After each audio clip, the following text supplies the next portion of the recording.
In this video, you'll learn about the world of crisis communications and how social media plays a significant role in this specialized area of communications and marketing. What is a crisis?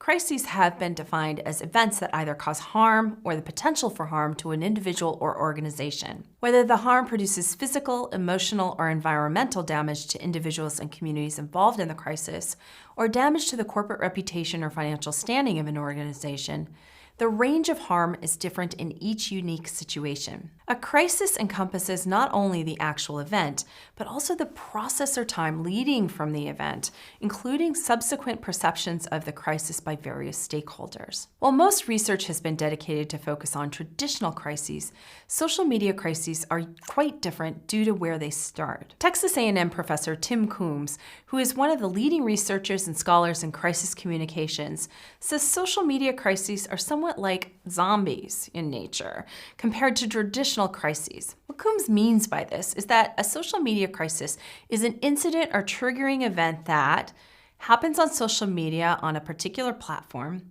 rapidly spreads from person to person, spreads virally to become a traditional news story. New types of social media crises rise every day, and brands need to be prepared for that. Here are some examples of social media crises that you might come across. Cyber attacks or the hacking of social media accounts.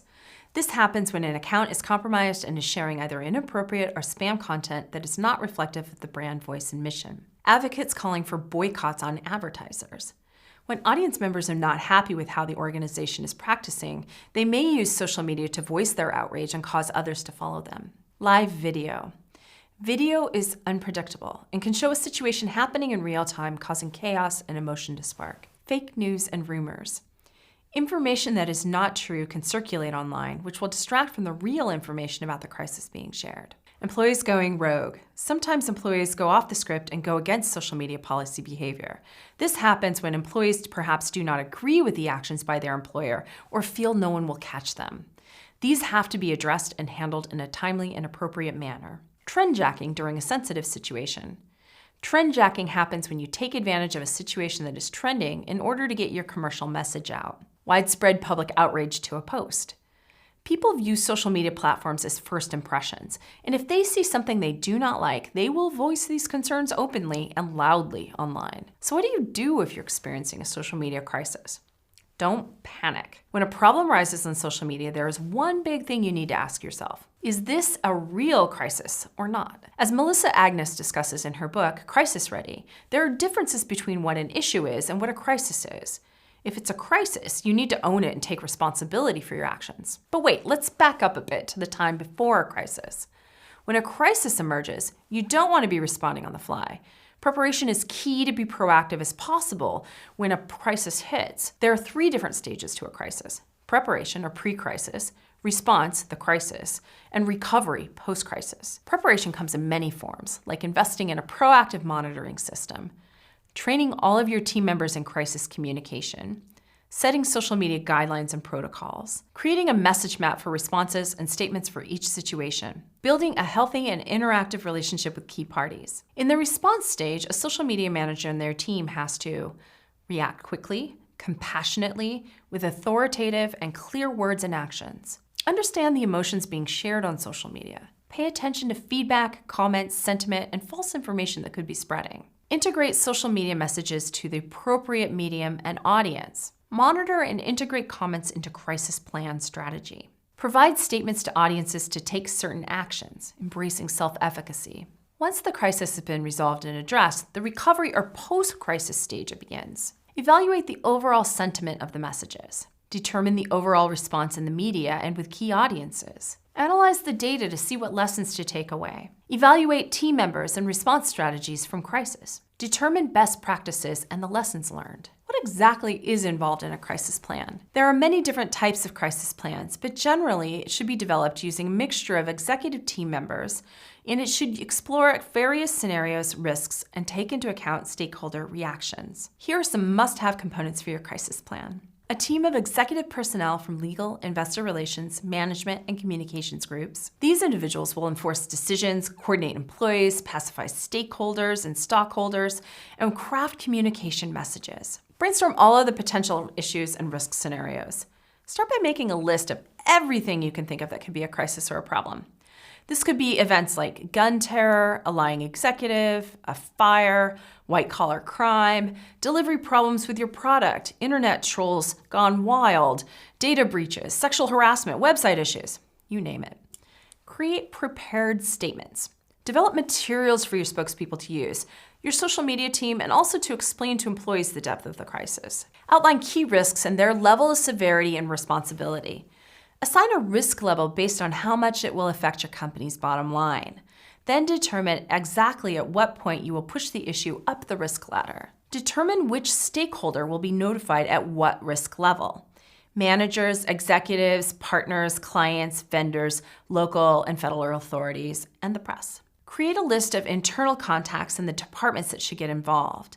Include their titles, email address, phone number, and alternative contact number. Alert the stakeholders using the risk levels you preset. If you pursue developing a crisis management plan for your company, you want to have some key individuals who are part of that conversation. One, of course, is the marketing, public relations, and communications professional, so they can add their expertise in the marketing and communication channels, as well as the message development. You also want to have legal involved to make sure that the statements that you prepare are legal and that you will not get sued as a company if you say something wrong. You also want to make sure that you have the senior management there so they understand the financial implications, the reputation issues that could come out with a crisis, but also training them if they become a spokesperson for the company or brand in a light of a crisis. You also want to have, depending on the type of industry you are in, a subject matter expert. So if you're in healthcare, you would want to have a healthcare expert on board in handling any questions that are focused on a specific area. But you really want to have a diverse group of individuals that will help you present different perspectives and offer their expertise to formulate a strong communication plan in handling a crisis. You'll also need a social monitoring program that will help you see all of the incoming social conversation so that you have a sense of the urgency of the crisis or problem. It is a proactive move to see what mentions, keywords, and conversations are emerging about a brand in crisis. It is not only important to explore what is being said, but who is driving the conversations. These conversations could tell us a lot about potential early warning signs, level of sentiment for the brand in crisis, who the influencers driving the conversation are, for example, advocates, customers, media, or trolls, and any issues that need to be addressed in a timely manner. Whatever you do, don't stop responding to your customers. Not being present on social media could result in a bigger situation to address, which could impact the company more in the future. If there is a situation that needs an apology, do it and do it fast, within 60 minutes. Be as sincere and as transparent as possible. The longer you wait, the more the situation can spiral out of control. Let's look at a few different scenarios. Southwest Airlines is known for its dedication to timely customer service. In April 2018, there was an engine explosion incident with one of their planes. In this crisis, the team responded promptly and discussed the ways in which they would address future situations. They were empathetic and clear in their conversations with customers. Southwest Airlines is one of my favorite companies, and a while ago there was a passenger, a small boy, that lost their favorite bear, and so of course everyone went on social media, and of course the parents were like, really, kind of sad about this traumatic experience for their child. And so what Southwest actually did is they said, look, we're going to actually replace the bear. We were able to kind of make a positive from a negative. And so when a customer raises concerns and they broadcast this on social media about a company, it really is important for the company itself to take notice of, okay, how should we act? How can we do things to make things right? And the fact that Southwest Airlines was able to do this swiftly, but then also do it and share it on social for the community so they're informed, really was an effective strategy for them. Facebook and Uber are two examples of companies that didn't manage crisis well. In 2017, Uber was faced with accusations that the ride-hailing service intended to profit via surge pricing from a protest against President Trump's executive order banning refugees and immigrants from certain countries from entering the United States.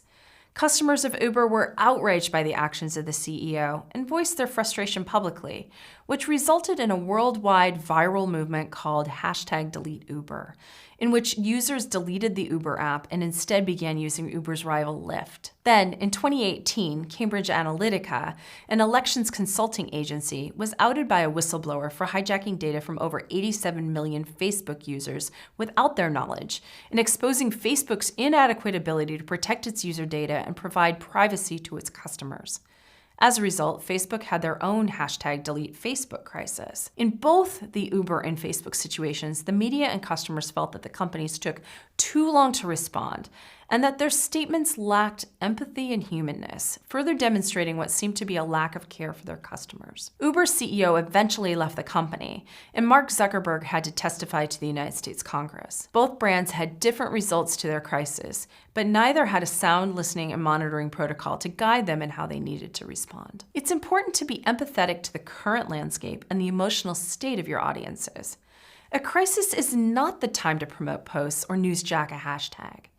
In addition, researching why certain trends are trending is crucial, because not understanding the context could result in getting yourself into a bigger crisis. In this day and age where everyone wants to be relevant and trending in social media, this could actually result in creating a crisis for yourself. For example, DiGiorno's waded into a serious conversation about the survivors of domestic violence by not looking at the origins of the #WhyIStayed, posting that people stayed because of the pizza, which of course did not go over well. The brand apologized for this incident and recognized it was key to first research a trending hashtag before jumping into the conversation. With that being said, here are some tips for handling social media during a crisis. Make sure to pause scheduled social media posts, pause paid ads on social media channels, pause marketing emails, assess the planned blogging and campaign schedule for appropriateness, create a blog post addressing the situation as needed, provide talking points for executives as needed, check all content for relevant references that could be perceived as offensive or rude in light of the event, cancel any planned product updates or changes, create a plan for employee communications as needed, communicate issues with customer support via social media. Consider creating a flowchart of action. Make sure you disseminate your plan to internal stakeholders. Here are some best practices to keep in mind for effective crisis communications. For the most part, social media crises can be prevented. Educational training is key. Conduct crisis simulations to make sure all parties are aware of what they need to do if something happens. If a mistake happens, own it and take responsibility. Make sure you address this proactively and in a timely manner. Never say no comment. There are always ways to address a question from the media and others if you do not have information at a given time. For example, stating, "At this time, we are still in the midst of an investigation and do not have all of the facts. However, we will be providing an update on Tuesday to provide more details for you all." Do not engage in a flame war. Trolls or those who are not your fans may want to start a heated conversation with you to create an emotional spark. While it is tempting to reply, it is better not to engage in conversation that could escalate into a bigger situation. Don't blame the intern. Many times there is a perception that if something goes wrong, it's because of the intern. That's not always the case, and it is important that you do not allow this narrative to spread throughout the online community. Understand the role of the spokesperson and key players involved. First impressions matter. How you present yourself is just as important as what you say. Make sure the statements you share on social media reflect on those points. Use your best influencers and advocates. These individuals are not just for promoting new products and services, but they could be your best allies in a crisis. In summary, preparation is the name of the game. Like the changes we see in social media, we have to be prepared for the incidents that could negatively impact our brand culture, reputation, or community. Listening and monitoring for these potential crises could help in being a proactive and effective social media professional.